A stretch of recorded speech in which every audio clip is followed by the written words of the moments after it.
Are there any rituals or practices that you have that help you keep your social connection game on?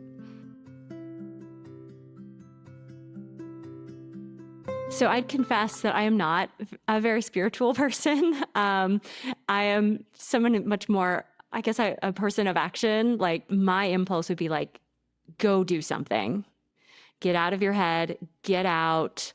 Just in my own, I had a lonely week. We got a lot of snow, and a lot of the social things that I had planned for the early part of the week, I didn't get to experience, and I live alone. So I spent 2.5 days just in my house by myself, and I was starting to feel it. I was really starting to feel it. And the more I feel that, the harder in a way it is to push yourself out. So I know I have to push past that and just go to the grocery store, go visit my mom, go to the running group happy hour, just go do it. Don't think. And 99.9% of the time, I'm better. It helps tremendously. So sometimes it's like I just turn my brain off and just walk out the door. And that often works for me. What advice do either of you have for leaders who lead organizations, classrooms, spiritual communities, congregations? What can they do to nurture social connection in their communities?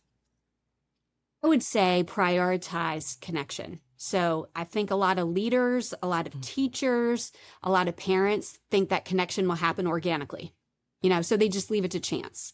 Like, oh, they'll get to know each other. They'll build connection and collaboration on their own. But that's not happening. We're seeing that a lot of people are lonely in the workplace. Students are lonely. Students won't talk to each other a lot of times. So to be a leader in this area, you could help make it happen, help facilitate that.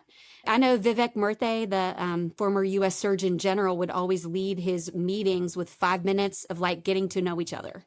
Like, share a photo from this week and tell us something that happened to you, right? So these authentic human moments of connection, we tend to think that they don't have any place in the workplace, but that's absolutely not true. So I would say prioritize it. Don't leave it to chance. And you can create these small moments or opportunities for people to connect authentically. That's really great. Well, thank you. Looking ahead, what gives you hope about our collective ability to rebuild meaningful connection, even in the context of our increasingly digital world? Great question, and not an easy one to answer, because we often focus on the problems and how to overcome those. But what gives me hope? I think this sounds a little good and bad, but as we experience challenges collectively, right? Climate crises and political division, and like with AI, there might be unemployment rates rising. I think there are going to be some times ahead that are going to require us to come together. You know how in past crises, people just come together beautifully on 9/11, that spirit of community and connection was so powerful.